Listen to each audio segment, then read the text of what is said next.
Assalamualaikum warahmatullahi wabarakatuh. Halo teman-teman PPG Peranjak Gelombang 1 tahun 2024. Pada video ini, kami dari kelompok 4 akan memaparkan hasil diskusi mengenai topik 1 demonstrasi kontekstual dari mata kuliah pemahaman tentang peserta didik dan pembelajarannya. Tak lupa, sebelum kami memaparkan materi, izinkan kami memperkenalkan diri. Untuk yang pertama, saya sendiri, Pinda Sekar Lamadiana, sebagai moderator. Lalu, untuk pemateri kasus yang pertama, ada Mbak Umi Nur Hidayat.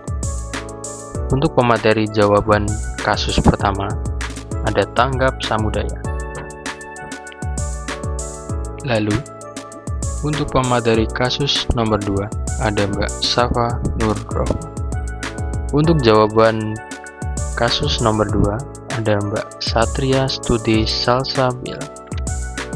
Untuk pemateri kasus nomor 3 dan jawabannya akan dibacakan oleh Mbak Tia Ayu Isnaini Fitrotia. Saya Umi, saya akan membacakan kasus 1. Bayangkan jika Anda adalah seorang guru matematika di kelas 7. Saat ini, Anda hendak menyampaikan materi mengenai matematika sosial, yakni mencari nilai rata-rata min. Untuk memudahkan peserta didik dalam memahami pelajaran, Anda mencoba untuk membuat urutan atau langkah-langkah yang perlu diikuti oleh peserta didik agar dapat mencari nilai rata-rata pada sebuah soal. Anda meminta kepada peserta didik untuk mengerjakan soal yang Anda berikan. Hasilnya, peserta didik mampu mengerjakan dengan benar sesuai dengan langkah-langkah yang telah Anda siapkan. Beberapa saat kemudian, Anda meminta kepada peserta didik untuk mengulangi soal yang sama tanpa melihat urutan pengerjaan soal, dan peserta didik mampu mengerjakannya dengan benar. Nomor 1. Menurut Anda, apa yang membuat peserta didik mampu mengerjakan soal dengan baik pada percobaan kedua tanpa melihat urutan atau langkah pengerjaan soal? Kedua, sebagai seorang calon guru, dalam kegiatan belajar yang seperti apa metode di atas dapat diterapkan? Elaborasi jawaban Anda dengan menyertakan teori yang berkaitan. Saya Tanggap Samudaya akan menjawab pertanyaan dari kasus 1, poin 1, dan poin 2. Untuk poin 1 yaitu peserta didik dapat mengerjakan soal kedua tanpa melihat langkah-langkah pengerjaan soalnya dikarenakan peserta didik mampu menyusun pemahaman baru menurut dirinya sendiri terkait soal yang diberikan berdasarkan pengalaman mengerjakan soal yang sudah didapatkan sebelumnya.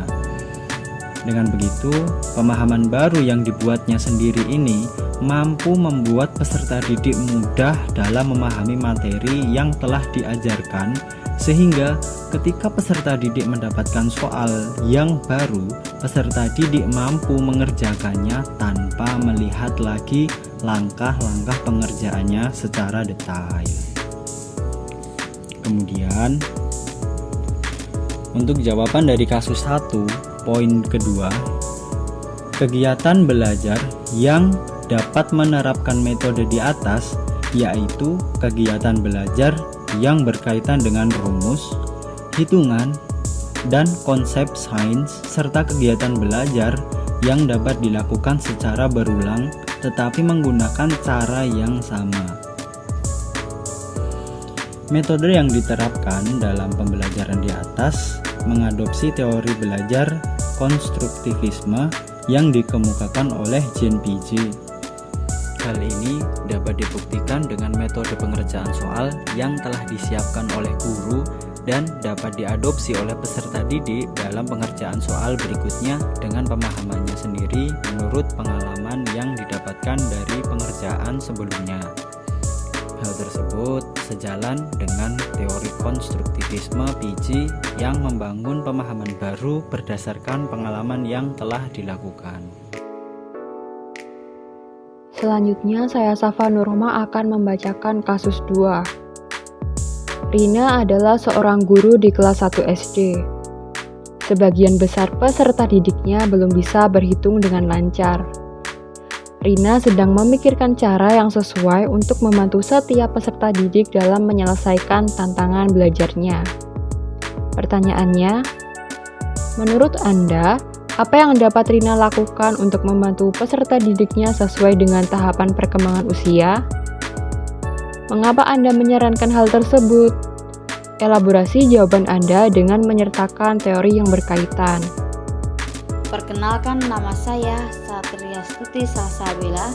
Saya akan melanjutkan pemaparan materi pada jawaban dari kasus 2. Jawabannya yaitu, hal yang dapat dilakukan Rina untuk membantu peserta didik tersebut yaitu mengetahui terlebih dahulu keterampilan awal peserta didik yang berkaitan dengan pengetahuan atau keterampilan dasar dari hal yang akan dipelajari.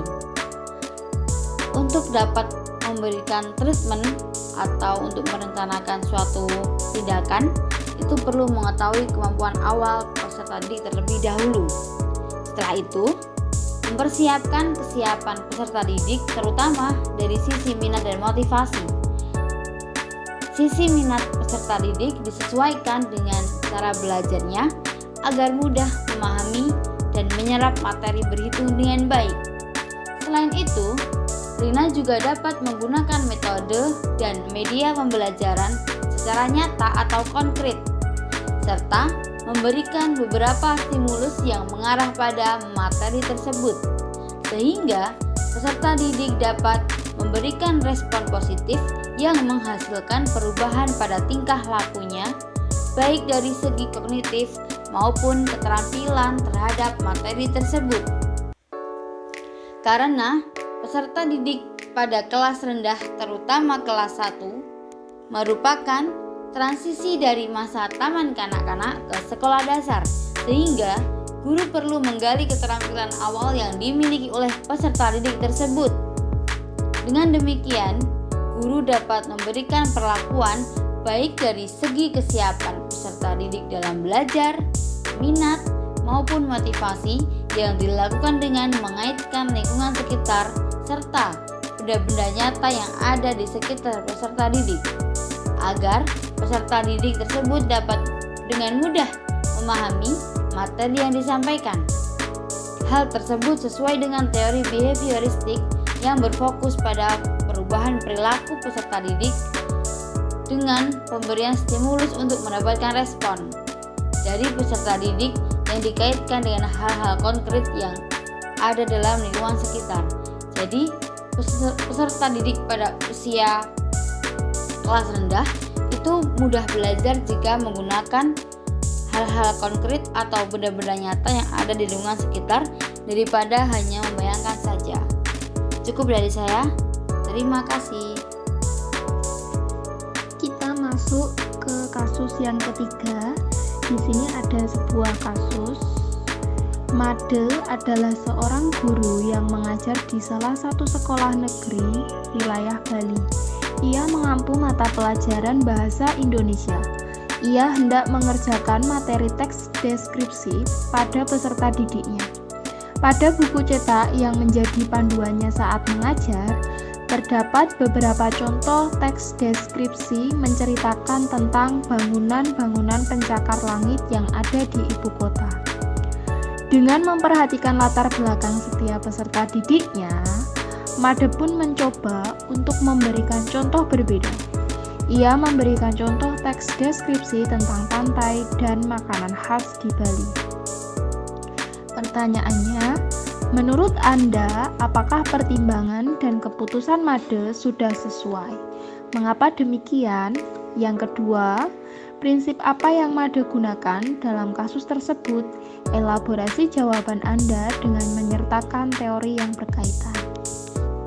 Jawaban dari kasus 3 yaitu pertimbangan dan keputusan Made sudah sesuai karena peserta didik yang kita hadapi berasal dari daerah yang tentunya memiliki budaya yang berbeda dengan materi yang ada pada buku panduan, sehingga kelas yang kita hadapi merupakan kelas yang multikultural.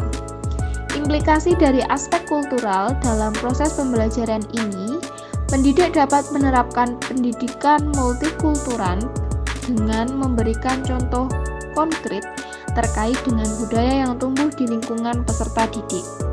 Dengan melakukan hal tersebut, berarti guru telah menerapkan pembelajaran yang multikultural. Selain itu, dengan memberikan contoh terkait hal yang dekat dengan kehidupan peserta didik, maka peserta didik diharapkan akan lebih mudah dalam memahami materi pelajaran yang diajarkan.